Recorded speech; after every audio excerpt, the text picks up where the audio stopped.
So we'll start with next chapter today, that is thermal properties of matter. Thermal properties of matter. And if you remember, पिछला chapter मतलब जो हमने recently खत्म किया, mechanical properties of solids.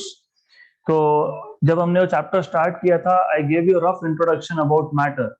तो आपको ये याद होना चाहिए दैट एट नॉर्मल टेम्परेचर, मतलब room temperature, you have three states of matter, solids, liquids and gases. तो आपको ये पता होना चाहिए बिकॉज यू नीड दिस। अब और आपको ये भी पता होना चाहिए to study any type of matter, चाहे वो सॉलिड हो, लिक्विड हो, गैसेस हो।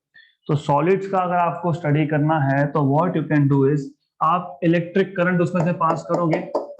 इलेक्ट्रिक करंट पास हो गया तो गुड कंडक्टर, नहीं हुआ तो bad conductor, and that is called as electrical properties of matter, क्योंकि solid is also a type of matter, state of matter.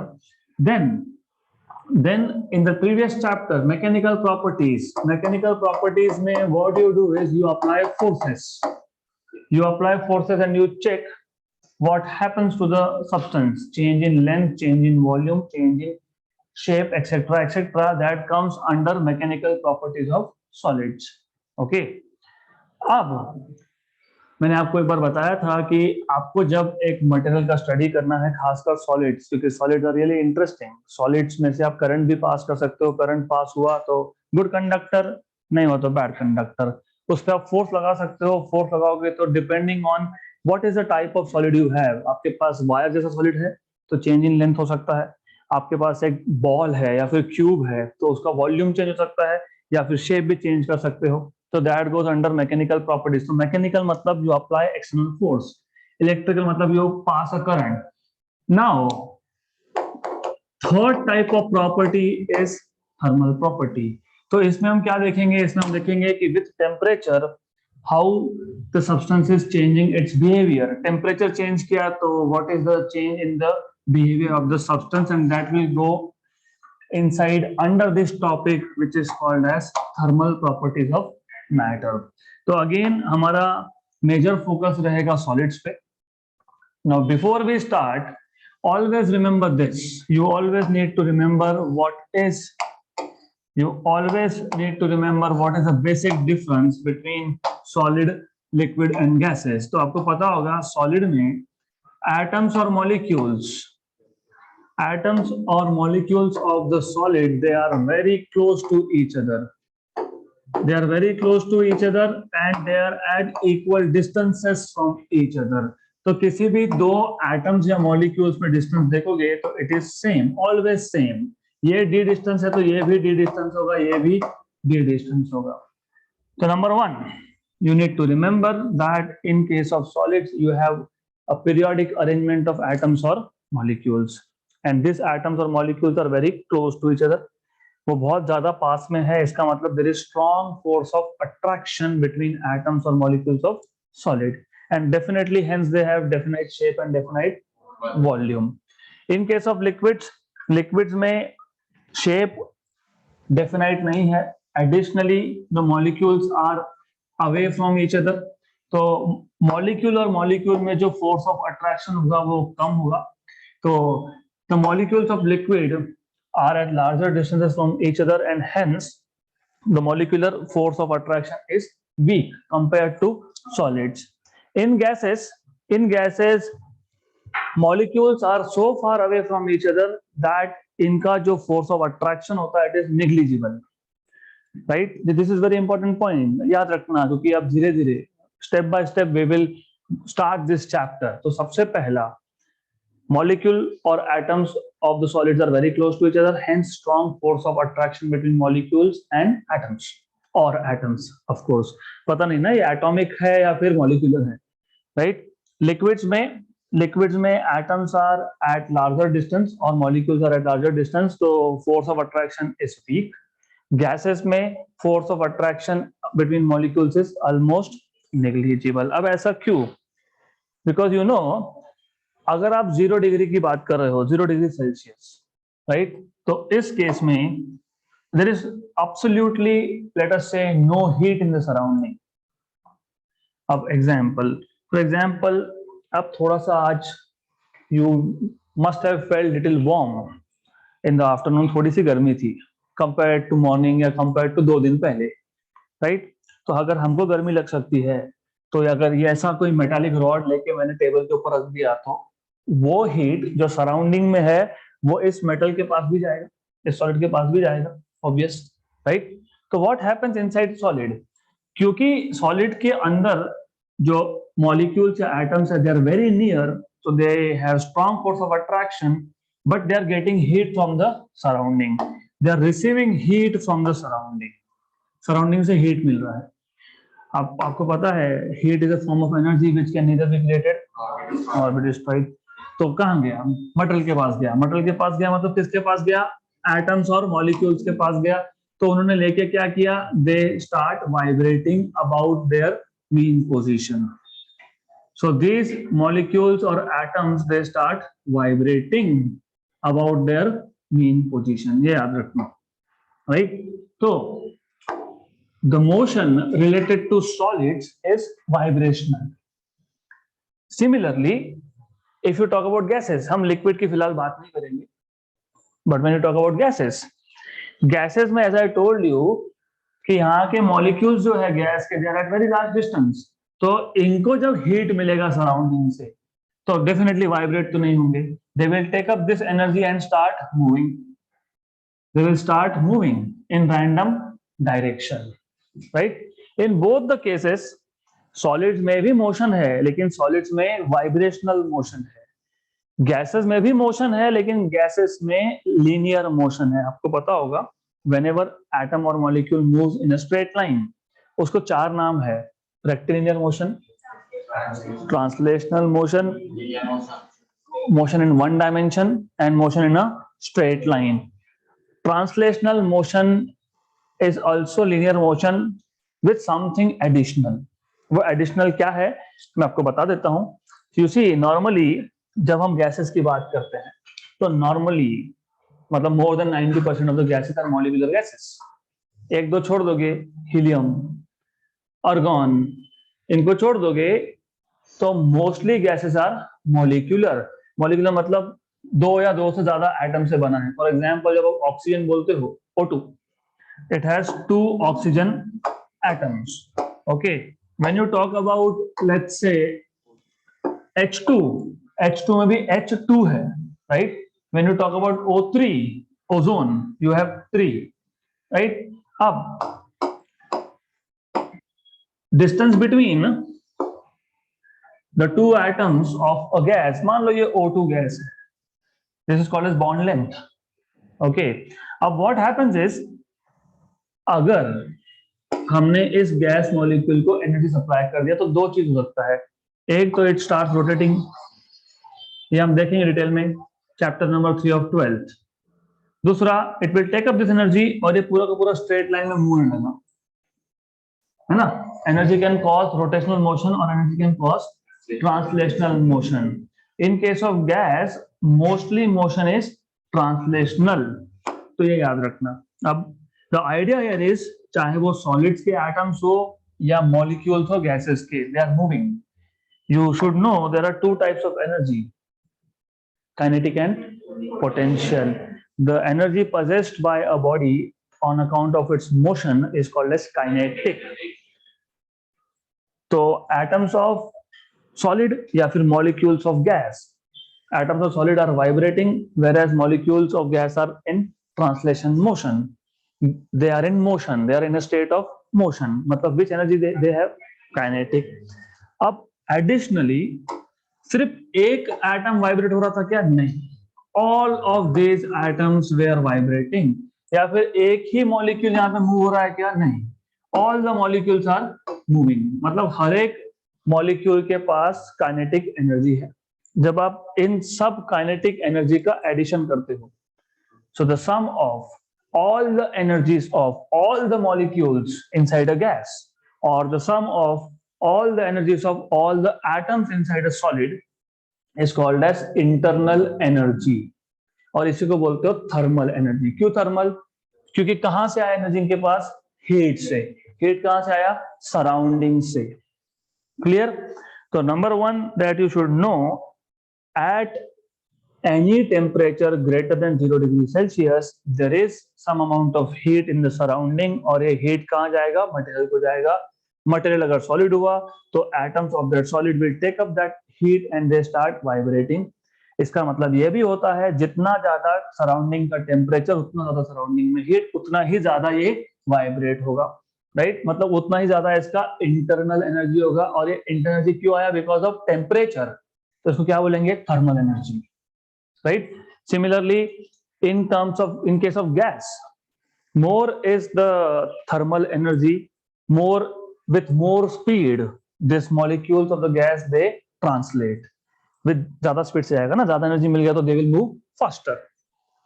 Clear यहां तक? This is something you should no. अब ये थर्मल एनर्जी को मैं इंटरनल क्यों बोल रहा हूँ? क्योंकि ये इंटरनल है। कहां से आया? ये गैस में से आया। एक सिंपल सा एग्जांपल लेते हैं। What is the difference between internal and external energy? Example, अभी आपके घर में गैस सिलेंडर तो होगा ही, आपके घर में होगा। Apart from if one of you have induction also, gas cylinder. तो इमेजिन कि हमारे पास एक गैस सिलेंडर है। वैसे तो वो होता है LPG, liquefied petroleum gas, that is liquid in reality, but when it is exposed to air it becomes gas. Imagine, just imagine हमारे पास एक सिलेंडर है जिसमें गैस है। गैस के मॉलिक्यूल्स क्या कर रहे हैं? They are moving, right? तो all of them have energy. तो sum addition of energies of all the molecules is internal energy, जिसको नाम दिया आपने थर्मल एनर्जी। अब इमेजिन वो सिलेंडर बहुत भारी होता है, हेवी, तो हम लेके नहीं जाते, हमको एक जगह से दूसरी जगह ले जाना है, उसको रख देते हो, लात मारते, राइट? तो इट स्टार्ट्स मूविंग। पर ये तो एक्सटर्नल एनर्जी हुआ, क्योंकि ये मूव हो रहा है ना, सिलेंडर का सिलेंडर मूव हो रहा है, मतलब वो काइनेटिक एनर्जी भी है, बट दैट इज एक्सटर्नल। मैं एक्सटर्नल की बात नहीं कर रहा हूं, we are talking about internal. क्योंकि ये जो इंटरनल एनर्जी है, they give you idea about temperature of the system. जितना ज्यादा इंटरनल एनर्जी होगा उतना ज्यादा टेम्परेचर होगा। मतलब बॉडी वार्म है या बॉडी कोल्ड है, बॉडी हॉट है या बॉडी कोल्ड है, it is basically given by thermal energy which is internal energy. Okay, तो पहले इतना समझ लेते हैं, फिर आगे जाएंगे and we will note it down now. So the idea here is, according to kinetic theory, according to kinetic theory. अब ये काइनेटिक थ्योरी क्या होता है हम डिटेल्स में 12th में देखने वाले हैं, पूरा चैप्टर ही है kinetic theory of gases, right? But you should no kinetic is related to motion. So according to kinetic theory, you should know matter is made up of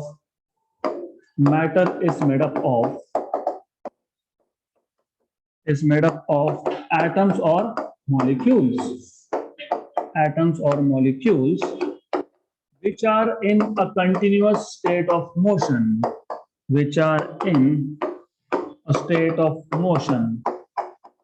ये जो एटम्स है या मॉलिक्यूल्स है, they are continuously moving. As far as solids are concerned, so in case of solids,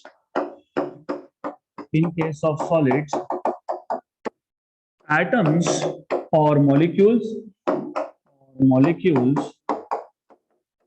are closely packed, क्योंकि they are very near to each other, are closely packed, and hence there is strong force of attraction. किसका attraction? एक atom का दूसरे atom के साथ। और क्योंकि strong force of attraction है, तो सराउंडिंग में हीट रहा भी, हीट एब्जॉर्ब किया भी, इसको कहीं जाना भी होगा तो जा नहीं पाएगा बिकॉज ऑफ स्ट्रॉन्ग अट्रैक्शन। तो it will just vibrate at its own position, about mean position. Hence atoms or molecules of solids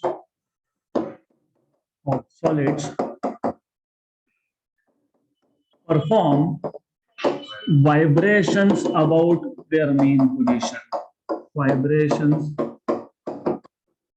about their mean position. Right. Then what happens in liquid? In liquids, molecules of the liquid are at large distance, are at a greater distance compared to solid, and hence intermolecular forces of attraction are weak. In liquids, molecules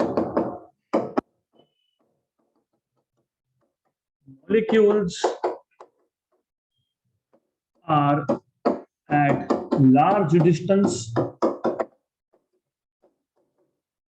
and hence intermolecular forces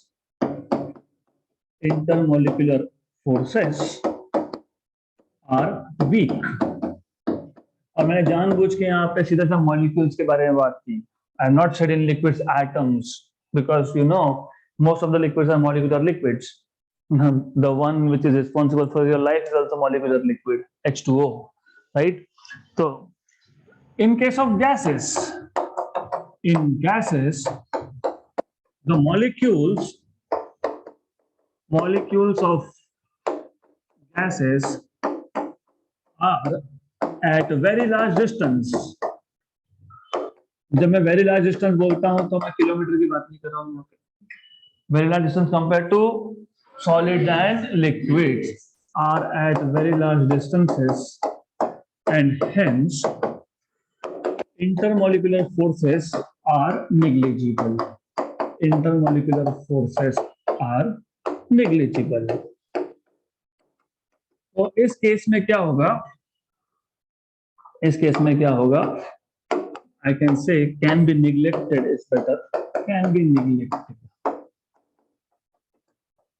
In this case, in case of liquids, the motion of molecules is mostly translational. Rotational भी होता है वैसे. As I told you that in fact vibrational भी हो सकता है. मैं बताता हूँ. लेकिन बाकी 12th में देखेंगे. अभी सिर्फ इंट्रोडक्शन है, तो बाकी हम देखेंगे. What can happen is, जब आपने इस मॉलिक्यूल को एनर्जी प्रोवाइड किया, तीन चीजें हो सकती है. एक रोटेशन के भी दो अलग अलग ओरिएंटेशन है. एक तो इन द प्लेन जो भी आपने देखा, एक एटम बाहर आएगा, एक अंदर जाएगा, तो inside the plane and outside the plane. और क्या हो सकता है? ट्रांसलेशन. और क्या हो सकता है? अब अगर ये जो बीच का बॉन्ड है, अगर ये स्प्रिंग जैसा होता, मतलब नॉन रिजिड होता. नॉन रिजिड मतलब जिसका लेंथ चेंज हो सकता है. अगर ये स्प्रिंग जैसा होता तो वाइब्रेशंस भी पॉसिबल थी. तो you may also have vibrations, but in this case mostly जो एनर्जी हम सप्लाई करने वाले हैं या जो एनर्जी मॉलिक्यूल सराउंडिंग से एब्जॉर्ब करने वाला है, it is not sufficient enough to cause rotation or vibration. It is just sufficient enough to cause translation. So in gases, motion of the molecules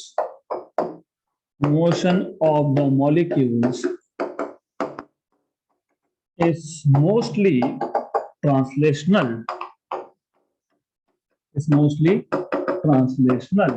तो जैसे मैंने आपको बताया, the addition of all the energies of all the molecules of a substance is known as its internal energy or thermal energy. The sum of addition of all the energies of all the molecules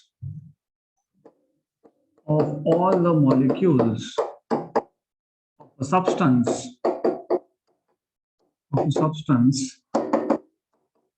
is known as its internal or thermal energy. Thus, if the body becomes warm, that means its thermal energy increases. If it becomes cold, it means its thermal energy decreases. Thus, if a body becomes warm, it means which thermal energy increases. And vice versa. Vice versa मतलब when the body becomes cold, it means its thermal energy decreases. तो ये पता होना चाहिए, right? यहां तक is this clear? क्योंकि इसके आगे का जो टॉपिक है it is related to this only. Now what happens is, for example आपने दो बॉडीज लिए, आपने बोला एक का टेम्परेचर 20 डिग्री है, एक का 30 डिग्री है. तो what do understand by this? जिसका टेम्परेचर 30 डिग्री होगा उसका थर्मल एनर्जी ज्यादा होगा. thus the temperature of the body is nothing but the measure of thermal energy of the body. okay, so ये आपको पता होना चाहिए. thus temperature of a body is the measure of क्या? Thermal energy. लेकिन thermal energy क्या? Average thermal energy, ऐसा भी बोल सकते हो. Is the measure of average thermal energy. Average thermal energy. अब एवरेज क्यों बोला हमने? देखो अब ऐसा है, ये this is very high level physics, लेकिन मैं आपको एकदम सिंप्लीफाई करके बताता हूँ. Extremely simplified version of it. This is a material which is kept at room temperature. अब थिंक अबाउट इट. टेम्परेचर मतलब basically it is sum of all energies of all the molecules, right? ये जो body है ये surrounding से heat receive कर रहा है, तो डेफिनेटली डायरेक्ट कांटेक्ट कहां पे है? यहां पे, राइट? तो वेरी वेरी ऑब्वियस कि जो मॉलिक्यूल्स बाउंड्री के पास में है, राइट, तो they will receive energy first, right? या ऐसा ही बोल सकते हो, they will receive more energy. और जो अंदर है they will receive less energy, right? तो ऐसा हो सकता है कि एक रीजन में टेम्परेचर ज्यादा हो और दूसरे में कम हो. मतलब एक रीजन में थर्मल एनर्जी ज्यादा है, दूसरे में कम है, इसलिए हमने क्या वर्ड यूज किया? एवरेज. तो temperature of a body is a measure of average thermal energy. Example, one more example, real life example है. जब आपको बुखार आता है, राइट, तो यू टेक थर्मोमीटर और आप बॉडी टेम्परेचर मेजर करने के लिए बॉडी का कोई एक पार्ट यूज करोगे, है ना? Depending on which type of thermometer you are using. तो अगर आपके पास मर्क्यूरी टाइप हो तो बगल में लगाते हैं. छोटा कुछ होगा तो you can insert it into your mouth and measure temperature, right? This is how it works. Just a minute. Right, but you must have also noticed कि आपके बॉडी का हर एक पार्ट उतने टेम्परेचर पे नहीं होता है. It is average temperature, right? May be sometimes it happens you have fever, then you check your forehead and you don't feel anything, but you check your neck, then you feel it is at more temperature. So temperature is measure of average thermal energy. क्योंकि अब हम temperature बहुत बार बोल दिए, तो अब temperature exactly क्या होता है देखते हैं. We need to know what is temperature and what is heat. What is temperature and heat? सबसे पहले टेम्परेचर आपको पता होना चाहिए. Temperature is what? Temperature is measure of नहीं, you are going the other way around. You see, heat you can define based on temperature. Heat is the energy which flows from one region to another when there is difference of temperature between the two regions, right? लेकिन temperature क्या? No, that is what I am saying. You first define temperature and based on temperature you define heat. What is temperature? The concept of temperature comes from qualitative idea of hotness or coldness. What I mean by qualitative, मैंने आपको पहले भी बताया था, मैं वापस बताता हूँ. There are two words जो आप फिजिक्स में बार बार सुनोगे. एक है क्वालिटेटिव, एक है क्वांटिटेटिव. क्वांटिटेटिव मतलब which tells you about quantity, कितने अमाउंट में हो रहा है. Qualitative is something which tells you about quality, क्या हो रहा है, what is happening is qualitative, in what amount is happening that is quantitative. तो ये जो टेम्परेचर है, तो सबसे पहले समझ लो, I will first write it down here. The concept of temperature, the concept of temperature comes from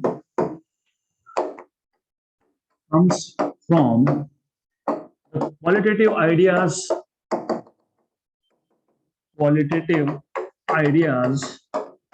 of hotness and coldness. Hotness and coldness. Example, आप कुछ गर्म कर रहे थे और गलती से बर्तन को हाथ लग गया. You feel it is hot? Yes. And then what you do is, आपने ठंडे पानी में या फिर रेफ्रिजरेटर में से आइस निकाला और हाथ में रख दिया. Right? You don't feel cold, but you feel less hot.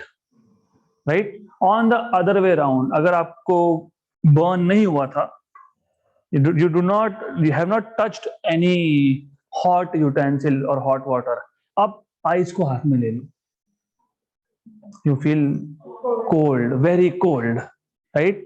तो the difference है, पहले आपने गर्म बर्तन को हाथ लगा दिया और फिर आपने आइस रखा, तो what you feel that the ice is less hot, but you don't talk about coldness now, you talk about less hot, right? So that is why they say the concept of temperature comes from ideas of hotness and coldness. So you should remember this. Okay, तो hotness या coldness ये हमारे human sensation पे based है, which is not practical. So you cannot practically use this. Oh, ये hot है. अगर ऐसा होता, तो what you could have done? Let us take a simple experiment. बहुत काम में आएगा आपको. Let us take 3 beakers, 3 utensils.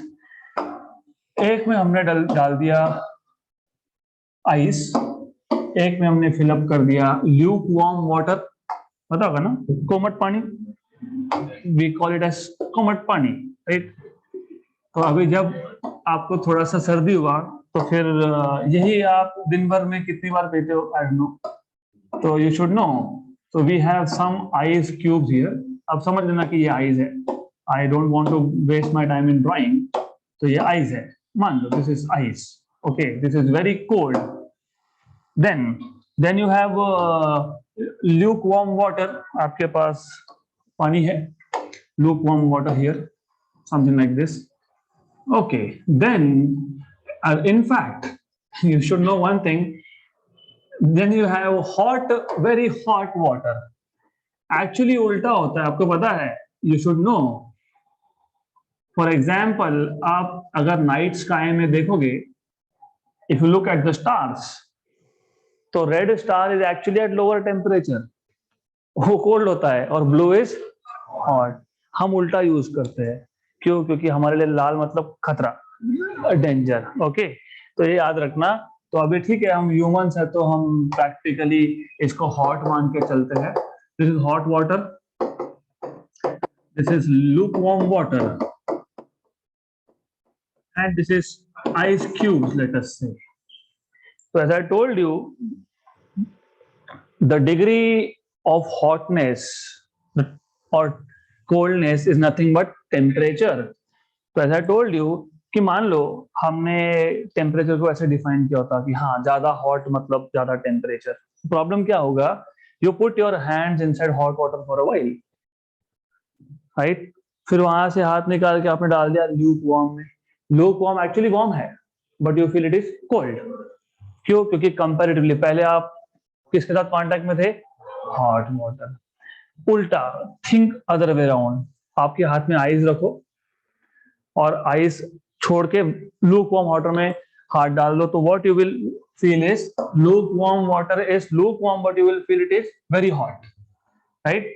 तो ये जो टेम्परेचर मेजरमेंट है based on human sensation is not relevant, because that does not give you a complete idea of what is temperature.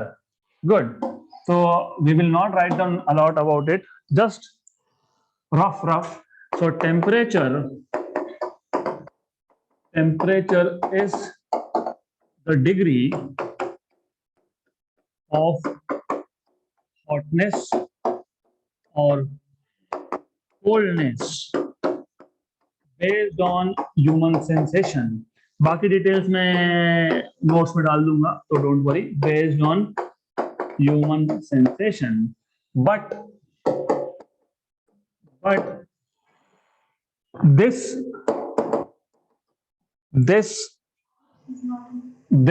of course what this base definition of temperature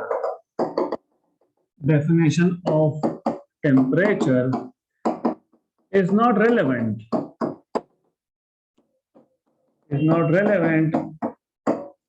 मैंने बताया क्यों? because of course if your hand, for example बता रहा हूँ, because if your hand was in hot water, then lukewarm water feels cold, and if your hand was in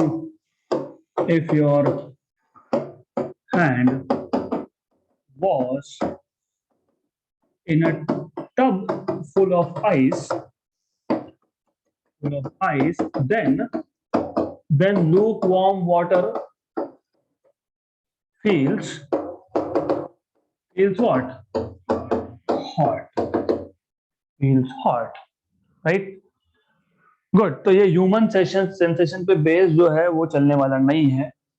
but what you have learned, हम आएंगे, हम scales पे आएंगे. This is not a correct scale of measurement, right? This is not correct. ऐसा भी हो सकता है किसी इंसान का स्किन इज थिकर, बोलते हैं ना मैं मोटी चमड़ी का हूँ. हाँ, there are some human beings जिनको ठंडी नहीं लगती. हम यहाँ पे 3 जैकेट पहन के घूमते रहते हैं. This guys are like sweating, it's too hot, right? Good. तो ये जो स्केल है, this is not relevant for measurement. हम इसमें बाद में वापस आएंगे. We will use different scales of measurement. But the idea is, what have you learned? You have learned one thing, that heat is flowing.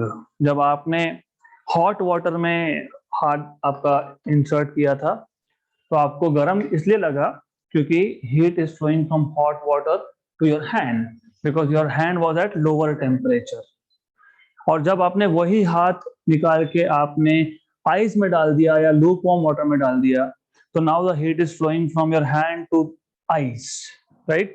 So what you know that heat always flows from higher temperature region to.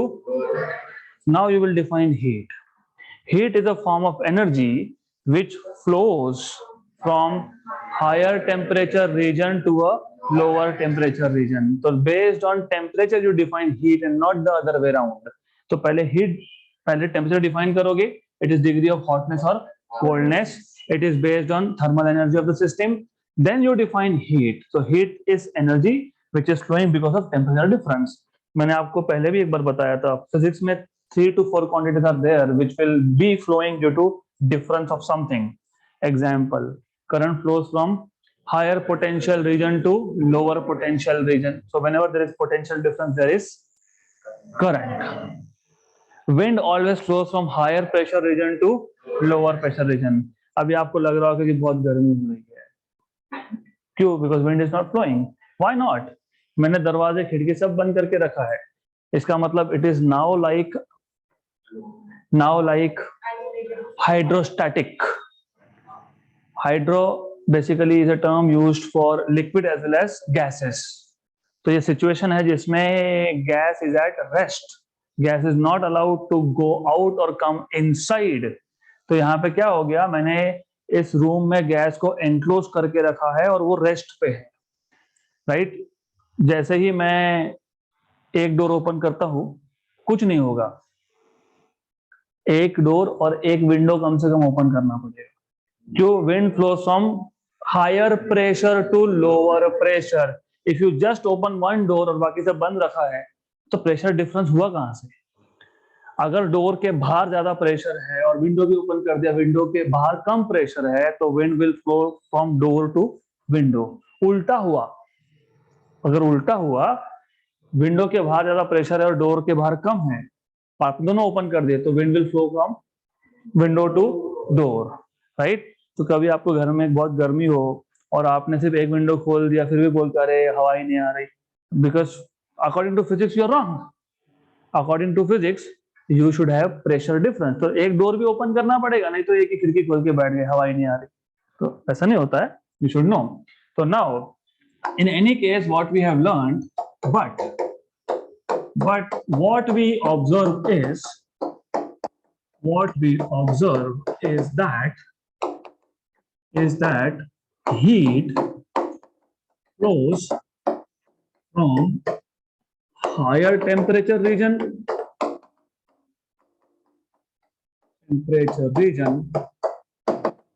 to lower temperature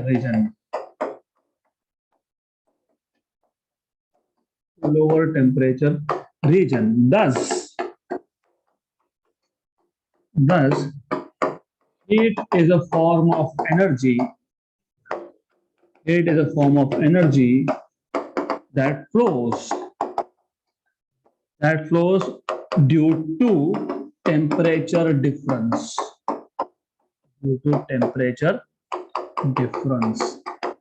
That is why this topic was called as temperature and heat, क्योंकि पहले आपने temperature के बारे में information the, then you define what is heat. Then of course आपको ये भी देखना पड़ेगा that how you can measure temperature. तो measurement of temperature, as I told you, temperature measure करने के लिए थर्मोमीटर। सबसे पहले याद रखना, the science of temperature and its measurement is called as thermometry. जैसे मैकेनिक्स हमने डिफाइन किया था, जैसे हमने काइनेटिक्स काइनेमैटिक्स डिफाइन किया था, जैसे हमने ऑप्टिक्स डिफाइन किया था, याद होगा optics, the science of direction of wave travel, मतलब of ray, is called as optics. उसको जियोमेट्रिकल ऑप्टिक्स भी बोलते हैं, राइट? तो similarly the science of temperature and its measurement, the science of temperature and its measurement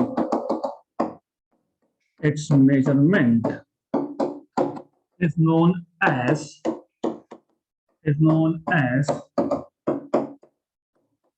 thermometry. और इसी के लिए जो डिवाइस यूज करते हो टेम्परेचर मेजरमेंट का, उसको बोलते हो thermometer. So a device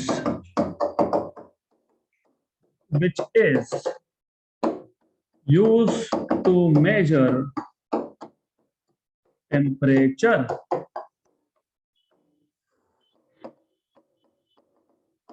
is known as thermometer.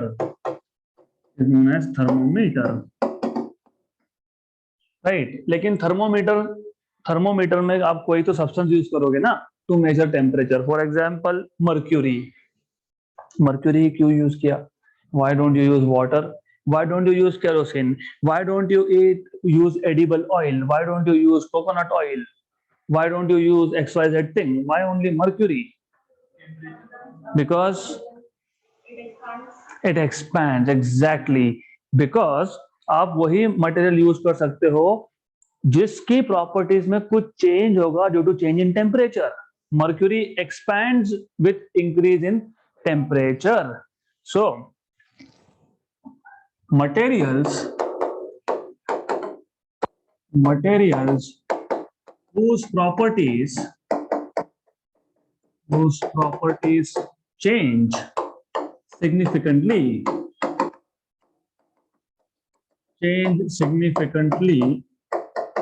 due to change in temperature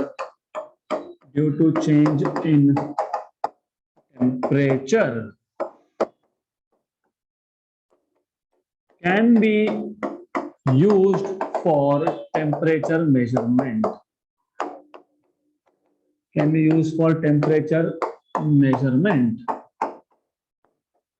Based on which type of material substance you are using, you have three types of thermometers. तो आपके पास तीन type के thermometer है.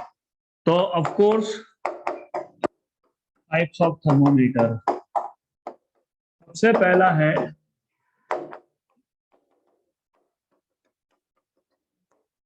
Liquid in glass thermometer, जैसे mercury है ना. तो what you do is you take a glass tube, तो वैसे ही करते हो ना, एक ग्लास ट्यूब लेते हो, you take a glass tube, then what you do is you fill it up with mercury. फिर आप मर्क्यूरी इसमें फिल कर दोगे, तो you will fill it up with mercury. So then what happens is, just a minute, तो you fill it up with mercury, आप mercury के साथ इसको फिल कर दोगे. देन जिस बॉडी का आपको टेम्परेचर मेजर करना है, इस थर्मोमीटर को उस बॉडी के साथ कांटेक्ट में लाओगे. करेक्ट. तो थर्मोमीटर क्या करेगा, उसमें से हीट एब्जॉर्ब करेगा और फिर इसका लेवल बढ़ेगा. इसका मतलब लेवल क्यों बढ़ा, बिकॉज वॉल्यूम चेंज हुआ, right. So liquid in glass thermometer में क्या होता है, volume of the liquid changes. So liquid in glass thermometer में in this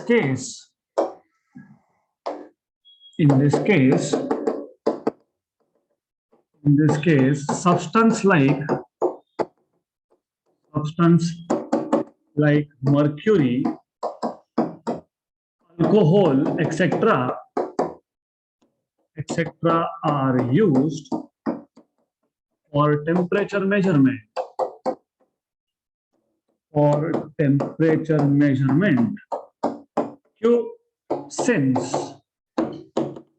Since they expand with increase in temperature. That is why you use mercury or alcohol. अब फिर mercury की alcohol depending on where you are supposed to use it. Alcohol आपको पता होगा, for a very small change in temperature it expands significantly. थोड़ा सा temperature change हुआ तो उसका एक्सपेंशन ज्यादा होता है क्योंकि उसका डेंसिटी कम है. तो अगर आपको ऐसे कहीं जगह पे मेजर करना है जहां पे change in temperature very small, 0.1 degree, 0.2 degree, तो फिर mercury will show no change. फिर आप बोलोगे बढ़ ही नहीं रहा है, ऐसा नहीं है, वो बढ़ रहा है, but the increase in volume of mercury is very small, you can not measure it. तो अल्कोहल यूज करना है कि mercury, depends on use to use. जहां पे change in temperature is small you use alcohol, right. So you should know this. Then number 2, अब यहां पे क्या चेंज हुआ याद रखना, वॉल्यूम. Okay, number 2. और जब वॉल्यूम चेंज हो रहा था तो हमने क्या लिया, लिक्विड इन ग्लास. तो दूसरा है कांस्टेंट वॉल्यूम थर्मोमीटर. पहले में वॉल्यूम चेंज हुआ, दूसरे में वॉल्यूम चेंज नहीं होगा, कांस्टेंट वॉल्यूम थर्मोमीटर. लेकिन जो कांस्टेंट वॉल्यूम थर्मोमीटर होता है ना, इसमें आप यूज करते हो गैस, इसलिए इसको बोलते हैं constant volume gas thermometer. Example हम इसके बारे में लिखेंगे नहीं, that I put in notes, but just for an example let us take a tube. हमारे पास एक ट्यूब है, ओके, और इस ट्यूब में हमने गैस ले लिया, और ये जो ट्यूब है इसका वॉल्यूम फिक्स है, कांस्टेंट है, it can not expand. You have gas inside this, तो you have some kind of gas inside this, और इसका वॉल्यूम क्या है, फिक्स है. और मैंने आपको अभी भी बताया कि all the gas molecules are in a continuous state of random motion, right. मुझे अगर किसी एक बॉडी का टेम्परेचर मेजर करना है तो मैं क्या करूंगा, जिस बॉडी का टेम्परेचर मुझे मेजर करना है उस बॉडी को मैं इस थर्मोमीटर के साथ कांटेक्ट में लाऊंगा. Heat will flow from body to this thermometer.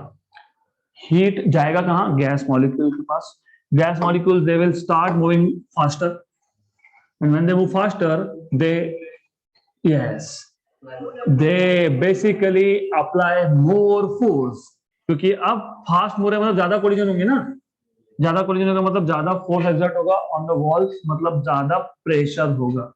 तो यहाँ पे प्रेशर चेंज जो है वो यूज करते हो टू मेजर टेम्परेचर। और लिक्विड इन ग्लास में क्या चेंज मेजर करते हो? Change in volume gives you idea about temperature, here change in pressure gives you idea about temperature. लेकिन यहाँ पे वॉल्यूम क्या है? कांस्टेंट है, इसलिए इसको नाम क्या दिया है? Constant volume gas thermometer, right. एक तीसरा type and then we will stop, एक third type. Do you remember, याद तो होना चाहिए, chapter number 11, electric current through conductors. और हमने अभी अभी देखा भी कंडक्टर क्या इंटरनल स्ट्रक्चर क्या होता है।